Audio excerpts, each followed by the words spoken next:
अकेले लड़ने की ताकत। कभी कभी हमें जीवन में अकेले लड़ना पड़ता है। यह कहानी एक ऐसे लड़के की है जो अपने लक्ष्य की ओर आगे बढ़ने के लिए अपनी अकेलापन को एक सुनहरा अवसर बनाता है।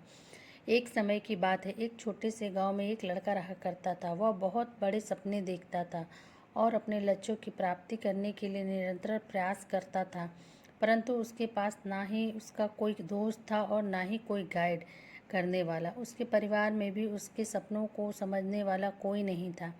इसलिए उसे लगता था कि वह अकेलेपन की जंजीरों से कब बाहर निकलेगा और अपने सपनों को कब पूरा करेगा। फिर भी उसने निरंतर प्रयास किया और अपनी आत्मविश्वास की आवाज़ को बुलंद किया। उसकी इच्छा शक्ति और संघर्ष ने उसे सही दिशा में आगे बढ़ने की शक्ति दी। एक दिन उसे अपने गांव के बाहर एक लाइब्रेरी पुस्तकालय का पता चलता है। वह आश्चर्यचकित हुआ क्योंकि उसे पहले कभी ऐसी जगह नज़र नहीं आई थी। धीरे धीरे उसने उस पुस्तकालय के दरवाजे पर कदम रखा। वहां जाकर उसने देखा कि लोग पुस्तकों के बीच खोए हुए हैं और वहां की शांति, पूर्णता और ज्ञान के वातावरण ने उसे संतुष्ट कर दिया।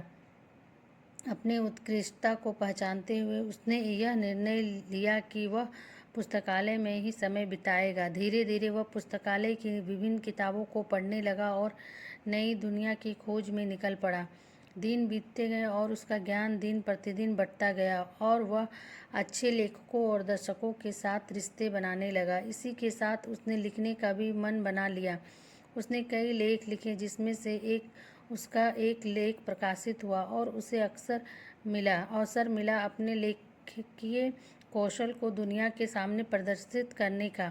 वह लड़का जो कभी अपने अकेलेपन को एक रुकावट समझ रहा था, वह अब एक प्रेरणादायक उदाहरण बन चुका है। लोग उसे इज्जत देने लगे हैं और वह लड़का अपने लक्ष्यों की ओर अग्रसर होने में सफल हुआ।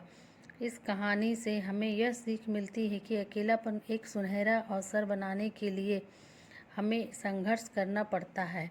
हमारी संयमितता, समर्पण और मेहनत हमें अपने लक्ष्यों की प्राप्ति की प्रति आगे बढ़ा सकती है। Please like, share and subscribe ज़रूर करें। आप लोगों की सपोर्ट चाहिए, प्लीज़ सपोर्ट करें। Thanks for watching.